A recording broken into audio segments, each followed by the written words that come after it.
Boa tarde, vamos aos destaques do Assembleia em Foco, primeira edição. Ao vivo, os principais assuntos discutidos na sessão plenária desta quarta-feira na Lema. O presidente Iracema Vale anuncia medidas para acompanhar a situação de um navio carregado de bauxita encalhado no litoral maranhense. O tratamento contra a fibromialgia utilizando o método de neuromodulação. Você vai ver ainda o Festival do Abacaxi em São Domingos do Maranhão transformado em patrimônio cultural do estado. O F1 começa agora.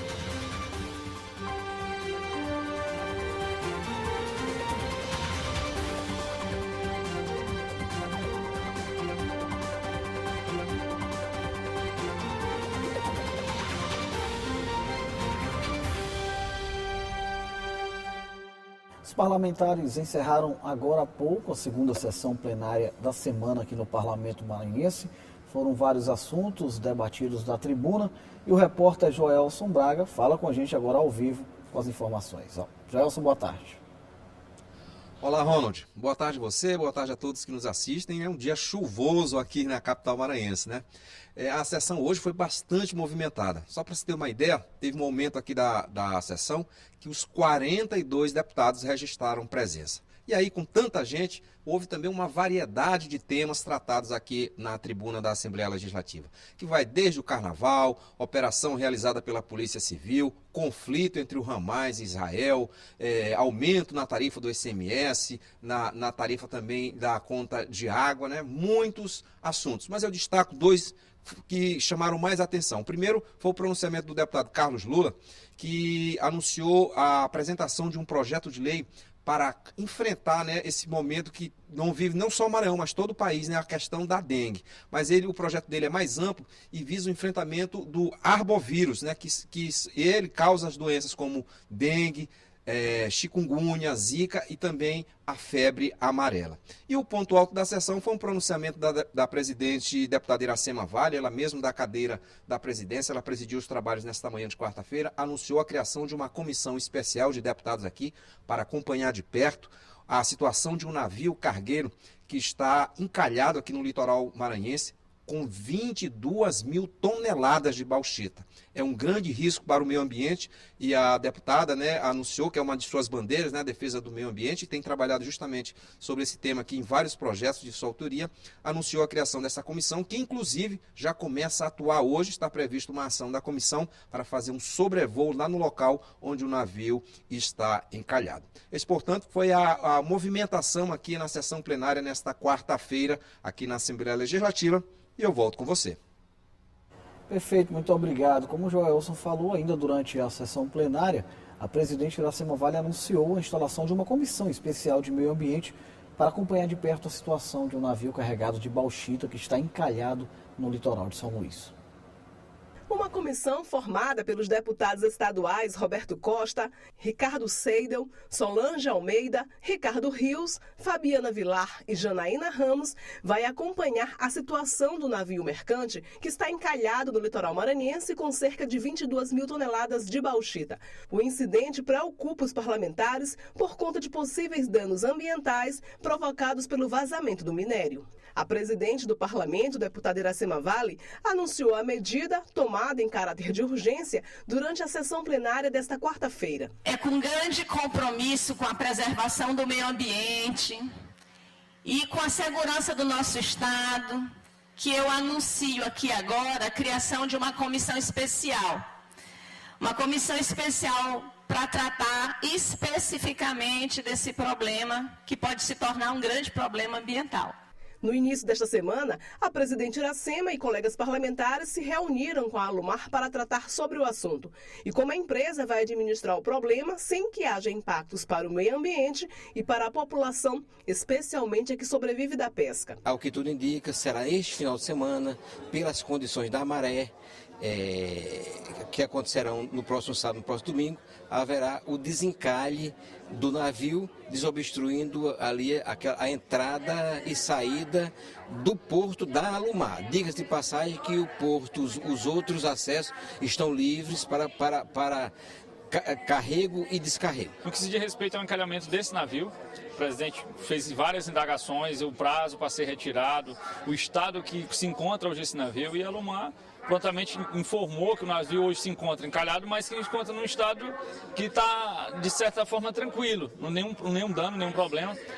De certa maneira que o solo que está encalhado o navio não é um solo rochoso, não tem pedra para causar dano ao casco do navio, e que também já estão com ação para tirar esse navio de lá.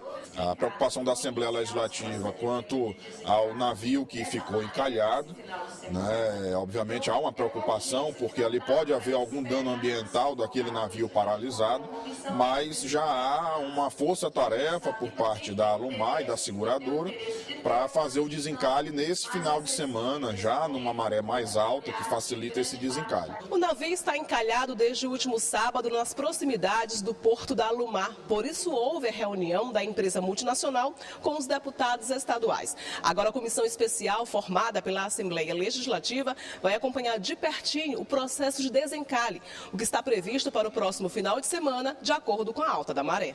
É uma carga que pode causar um grande impacto ambiental.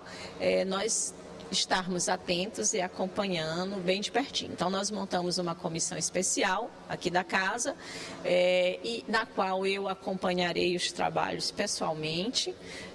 Já oficiamos alguns órgãos, existe um plano para desencalhe que deve ser aprovado pela Marinha, e nós vamos também ter acesso a esse plano e acompanhar, porque é um problema que aconteceu e é de interesse do povo do Maranhão. A presidente Iracema entendeu que era necessário a presença mais próxima da Assembleia através dessa comissão especial que foi instaurada. E nós teremos 60 dias para fazer todo o acompanhamento desse trabalho e depois emitir um relatório final em relação a todo esse trabalho que a comissão vai fazer e acompanhar.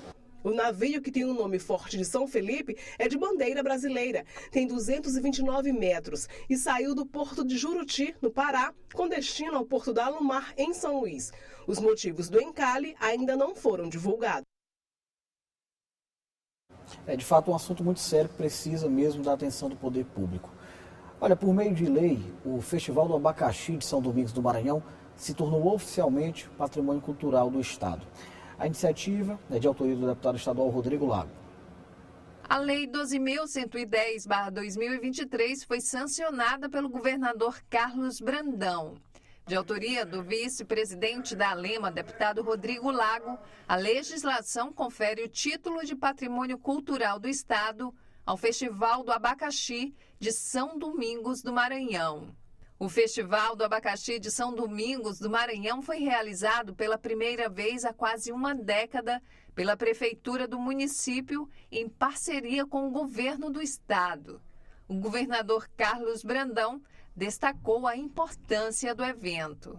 Nós entendemos que o governo do estado, junto com o governo municipal, os financiamentos através do Pronaf, do presidente Lula, a gente pode avançar e ampliar cada vez mais. Por que ampliar? Porque o abacaxi gera renda, gera riqueza. O pequeno produtor hoje aqui em São Domingos, ele consegue ter uma renda razoável por conta da plantação do abacaxi. E não é só o pequeno produtor, são os hotéis, restaurantes, bares, ou seja, uma grande cadeia de geração de emprego e renda. E quando se trata desse assunto, o governador Brandão sempre está presente, porque nós entendemos que a geração de emprego e renda é muito importante para os municípios e para o nosso estado. No Maranhão, a Lei 10.846 de 2018 já institui o Polo Maranhense de Fortalecimento da Cadeia Produtiva do Abacaxi nos municípios de Turiaçu e São Domingos do Maranhão.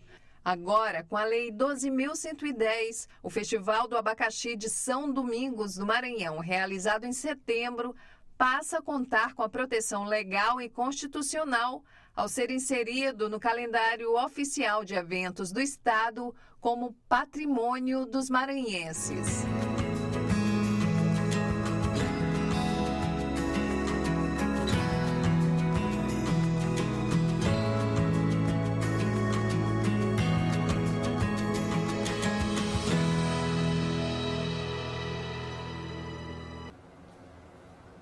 No próximo bloco, o método de neuromodulação utilizado para tratamento de pacientes contra fibromialgia. O F1 volta já com essas informações.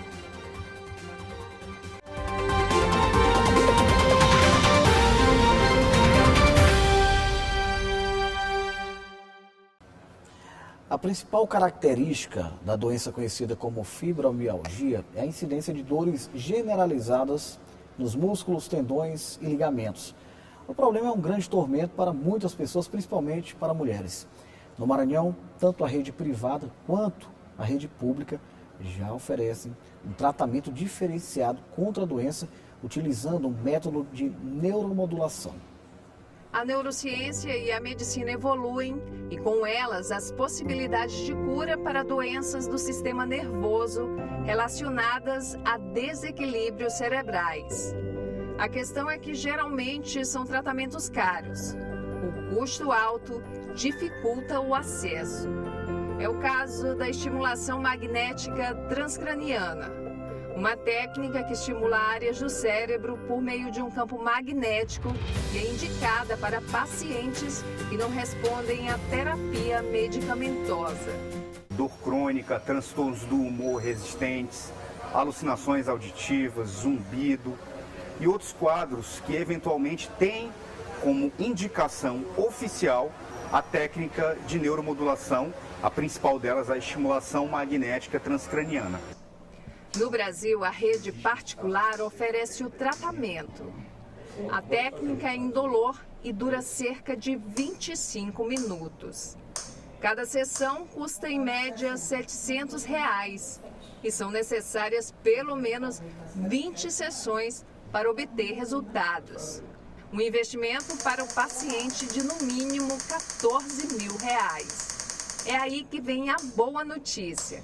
Já existe a MT no Sistema Público de Saúde de 2 estados brasileiros. Um deles é o Maranhão. Já faz um tempo que o Hospital Nina Rodrigues é considerado referência no atendimento psiquiátrico em todo o Brasil. Uma instituição que há 82 anos inova na oferta de tratamentos eficazes. A neuromodulação por estimulação magnética transcraniana é um desses tratamentos que tem promovido qualidade de vida para os pacientes. Para a gente é de grande valor, porque é o segundo estado, né? O Minas Gerais é o estado pioneiro. Então esse tratamento é um tratamento inovador que está tendo no mercado, que é o uso da medicação associado à terapia para pacientes que são recorrentes de depressão e esquizofrenia. São aqueles pacientes que não aderem ao tratamento convencional ou que têm um número de reincidência muito grande de retorno às crises. Com essa medicação e com esse uso dessa técnica, procura sanar em 70% a reincidência das crises psiquiátricas. O Centro de Neuromodulação do Hospital Nina Rodrigues, em São Luís, começou a funcionar em março de 2023.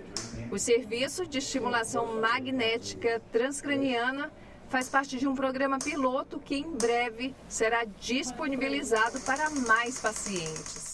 Como a gente está em fase de testes e a gente tem uma demanda muito grande dentro do ambulatório do Hospital Nina Rodrigues, a gente está pegando esses pacientes nossos, fazendo uma triagem e iniciando esse tratamento. Posteriormente, com os resultados, com tudo, a gente vai abrir para toda a população. De acordo com o coordenador do Centro de Neuromodulação do HNR, o tratamento é associado à medicação. A taxa de resposta é alta em pacientes com dores crônicas, depressão e transtorno de ansiedade atendidos no hospital. Uma vez que é excluído qualquer contraindicação, ele vai entrar no serviço. A gente indica, a princípio, geralmente 20 sessões, né, para depressão, ansiedade, toque, fibromialgia. Depois das sessões terminadas, as pessoas retornam a mim, onde eu vou avaliar o quanto ele melhorou. Há 10 anos, Jupiramá começou a investigar dores crônicas no corpo. O diagnóstico veio 2 anos depois: fibromialgia. Nessa saga por mais qualidade de vida, até mesmo as medicações para a doença provocaram efeitos adversos. Atualmente, ela faz parte do grupo de pacientes do HNR, que são tratados no Centro de Neuromodulação do hospital. Um divisor de águas na vida dela. Em meados de 2013, ficou mais intenso isso. Muitas manchas, muita dor, muita fadiga, muito mal-estar. E chegou um momento que eu tive um pico muito grande de dor torácica que me levou a uma internação. Então, a partir daí, começou-se a investigar. Eu tive inúmeros diagnósticos até ser definido que era uma polineuropatia indefinida e depois que se definiu que era fibromialgia. Então, eu tive uma saga muito grande de tratamentos e exames até para encontrar aquilo que realmente seria eficaz para o meu tratamento fibromialgico. Se deu certo para Jupiramar, tem também dado certo para dezenas de pacientes que fazem parte do programa. É a esperança de dias melhores com o apoio da neurociência, da medicina, mas, sobretudo, da dedicação profissional da equipe do Hospital Nina Rodrigues. O período chuvoso chegou, mas chegou atrasado, de acordo com as expectativas do setor agropecuário do Maranhão. Uma redução e dificuldades na produção de soja no estado, por exemplo, já foram apontados como pelos empresários dos segmentos produtivos. As chuvas esperadas para 2023 no Maranhão não chegaram no período previsto. Elas começaram a cair com maior força somente neste ano. Isso tem uma explicação: a influência do fenômeno El Niño, que se caracteriza pelo aquecimento das águas do Oceano Pacífico e acaba provocando uma distribuição irregular das chuvas em algumas partes do mundo, inclusive no norte e nordeste do Brasil, causando impacto em vários setores, inclusive na agricultura. Por causa da falta de chuva, algumas safras ou sofreram atraso ou foram perdidas. Esse fenômeno El Niño, sempre o produtor rural se prepara para ele. No entanto, esse ano ele foi mais do normal. Chegou nos meses de novembro e dezembro, né? Quer dizer, nós tivemos aqui no Maranhão cerca de 8 meses sem chover. Isso fez com que o plantio de grãos, especialmente soja, que é o mais representativo, fosse plantado tardiamente e fechou um pouco a janela para o plantio do milho safrinha. Então, tanto prejudica no início do plantio, que demorou, quanto fecha a possibilidade de plantar a safrinha de milho. A estiagem atingiu o período de plantio e colheita da soja, que basicamente começou neste ano. Com isso, a safra seguinte da cultura de milho ficou prejudicada. A safrinha de milho foi bastante atingida em função de que se planta o milho após a colheita da soja. E se colhe a soja já no final do inverno, aí não tem como plantar safrinha de milho. Mesmo assim, em alguns pontos isso aconteceu, tem a safrinha, só que a previsão é de 20% de queda em relação à safrinha. A falta de chuva atingiu toda a produção maranhense. Ninguém escapou das consequências da escassez. Grandes produtores investiram na compra e manutenção de máquinas e na aquisição de sementes. Fizeram empréstimos junto a bancos. Eles têm a pequena vantagem de investir em técnicas avançadas que possam suprir temporariamente algumas deficiências. Algo que os pequenos produtores não conseguem. Sem tantas alternativas, eles foram os mais afetados pela estiagem na virada de 2023 para 2024. Em termos de Brasil, o prejuízo está calculado em torno de 20%. Em termos de Maranhão, o prejuízo está calculado em termos de 15%. Quer dizer, uma safra esperada para 168 milhões de toneladas no Brasil, segundo a ProSoja, o que vai ser colhido vai ficar em torno de 135 milhões de toneladas. A Associação dos Produtores de Soja e Milho do Maranhão recomenda extrema cautela e a readequação dos negócios diante da dura realidade. A associação indica ainda que cumpram os seus compromissos e evitem novas vendas de soja. A solicitação se estende aos credores, para que sejam pacientes com os produtores neste momento difícil. Hora de falar com a Nanda Fontinelli, que tem as informações sobre a previsão do tempo para as próximas horas no Maranhão. Ananda, muito boa tarde, é com você. Oi, Ronald, boa tarde para você. Vamos à previsão do tempo para essa quarta-feira. Na capital, o dia amanheceu nublado, já choveu pela manhã e a previsão agora à tarde é de chuva. A mínima é de 24 e a máxima chega a 28 graus. E a previsão para as próximas 24 horas é de 18 milímetros de chuva. Com a queda na pressão atmosférica, o tempo pode mudar e há possibilidade de tempestades isoladas com raios e trovões aqui na ilha. Já na cidade de Trizidela do Vale, o tempo fica nublado e também a possibilidade de chuva a qualquer momento. A mínima é de 25 e a máxima chega até os 29 graus. E em Bacabal, para a gente encerrar, os termômetros marcam 23 graus a mínima e 30 a máxima. O município sede da região de planejamento do Meari, o tempo fica nublado e são esperados 14 milímetros de chuva para as próximas 24 horas. É com você, Ronald. Beleza, Nanda, muito obrigado pelas informações. No próximo bloco, a influência e a representação dos povos indígenas durante uma exposição do renomado escultor Victor Brecheret. O F1 volta já.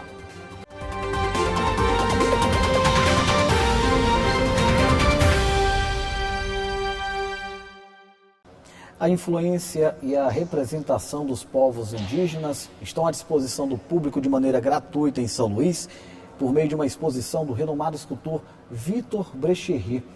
Entre as peças estão as esculturas que fizeram parte da Semana de Arte Moderna em 1922. Sob o título Brecheret Modernista, a imagem indígena como símbolo de brasilidade, a mostra destaca a influência e a representação dos povos indígenas na obra do renomado escultor Victor Brecheret, um dos ícones do modernismo brasileiro. A exposição destaca como Brecheret incorporou elementos e símbolos indígenas em sua arte como uma forma de expressar a identidade nacional e a brasilidade. A importância dessa exposição Brecheret Modernista está em São Luís é que ela faz parte de um movimento de articulação que o Instituto Cultural Vale tem empenhado para democratizar e ampliar o acesso a bens culturais que tiveram historicamente restritos ou parados ali na região das grandes centralidades, normalmente região sul e sudeste, né? Reconhecendo a grande potência que a região nordeste e norte tem, tanto no consumo de culturas institucionais, como na produção de expressões artísticas, colocar essa produção em contato com essas expressões, ela leva adiante outras perspectivas, né? Além disso, essa mostra ela é importante porque ela traz um recorte muito específico da obra desse artista, que inclusive foi muito pouco mostrado em todo o Brasil. São cerca de 30 esculturas e 20 desenhos originais, além de obras e reproduções assinadas por outros artistas com interesses semelhantes. Entre as peças em exibição, destacam-se as esculturas que fizeram parte da Semana da Arte Moderna de 1922. Durante a exposição, os visitantes têm a oportunidade não apenas de contemplar as obras, mas também de explorar o processo de concepção por trás delas. Lá em São Paulo a gente conhece muito o Brecheret por conta dos túmulos, né? Ele é um escultor tumular também, né? As famílias ricas de industriais, né? Aquelas pessoas com muito dinheiro, né? Colocavam os melhores escultores, tanto nacionais como internacionais, para fazer os monumentos tumulares. Aí então, o Floris Gama, Celso Antônio, Brecheret, todos eles você vai encontrar obras dele, não tanto em museu, muito mais dentro dos cemitérios, né? Então, ter trazido para cá, por exemplo, essas obras que eu só havia visto em catálogos. Eu adoro aquela Três Graças ali, são maravilhosa, né? A Mãe na Rede, isso é lindo demais.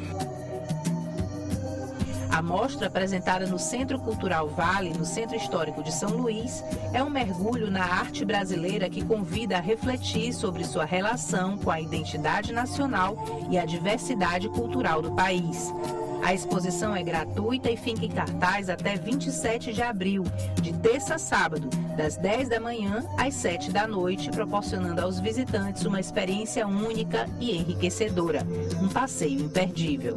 Quem vier à mostra visitar vai perceber, a partir de todo o panorama que ela traz até chegar nessa fase final, madura, né?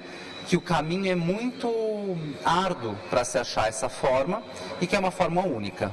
Nenhum outro artista achou e traduziu tão bem e tão precisamente o pensamento indígena na sua obra.